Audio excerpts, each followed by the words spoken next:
So I looked to my old friends Loomis and Hampton to help teach me how to draw the eyes, and they gave me approximately nothing. No, that's not true. They gave me something, but I needed a deeper breakdown, and so I went to my old friend YouTube University. And here, clock the new sketch pad. I decided to mix things up and have this sketchbook specifically for working out my technique, doing sketches. This is my messy sketch pads. We're not looking to have any finished pictures in here. So many possibilities in these pages. Anyway, back to the subject at hand. Let's draw some eyes.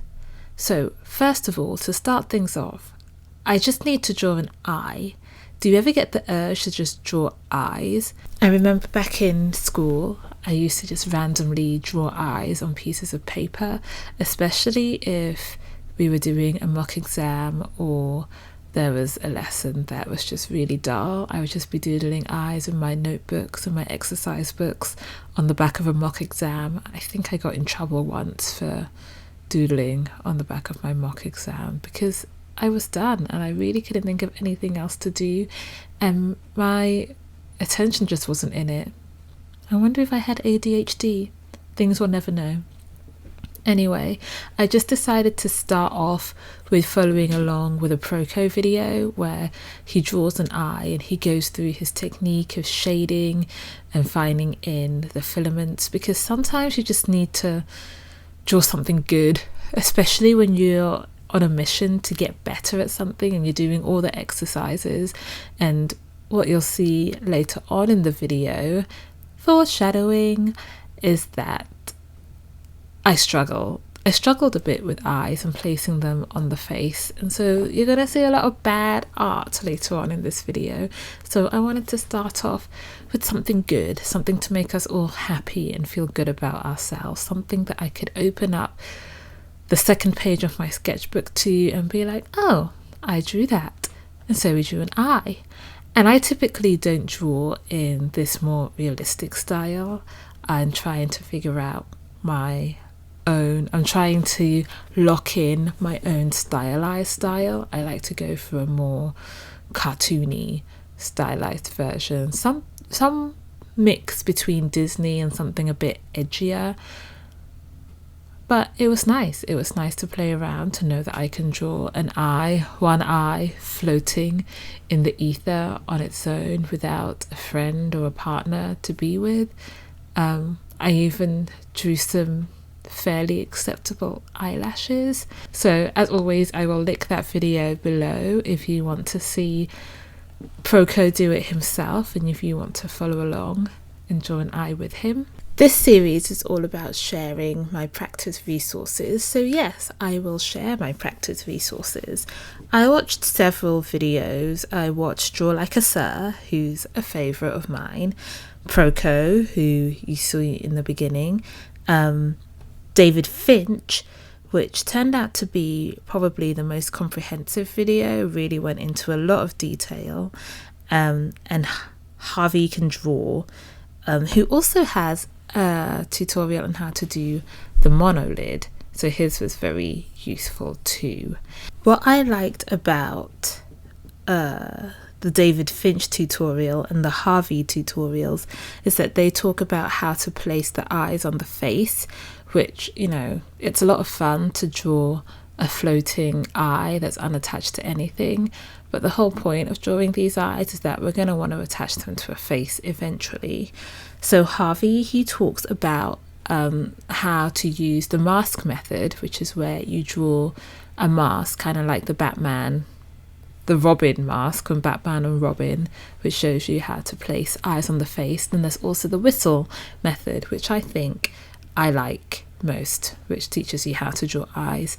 And then David Finch, in a nice full circle moment that brings it back to last video where we practiced drawing the skull together, he draws out a skull and draws out the eye sockets, which is the technique that I tried to use here with varying degrees of success, and then puts the eyeballs in the eye sockets.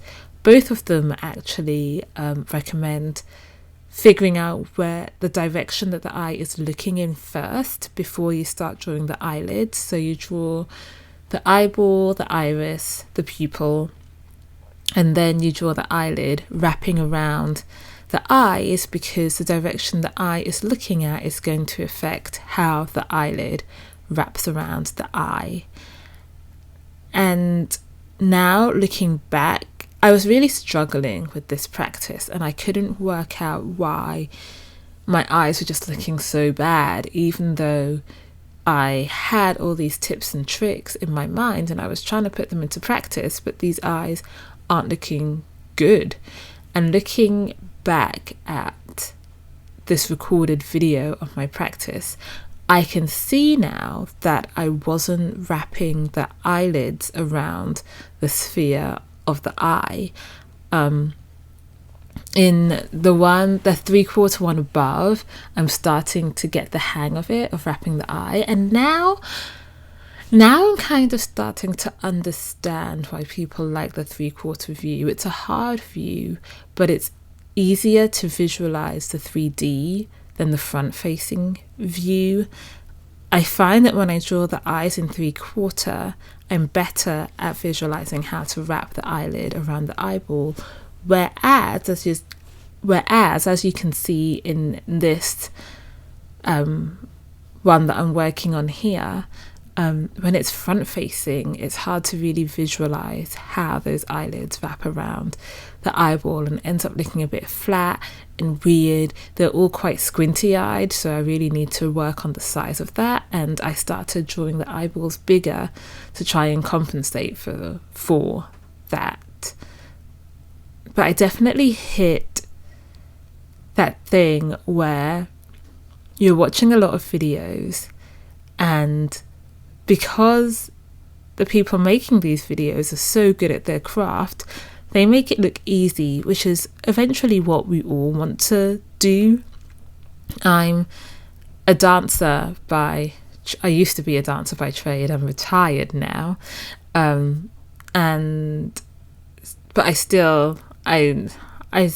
I don't doom scroll. I spend my time just watching dance videos on social media, mainly ballet, because ballet was never something that I was any good at, so I love to watch people do ballet.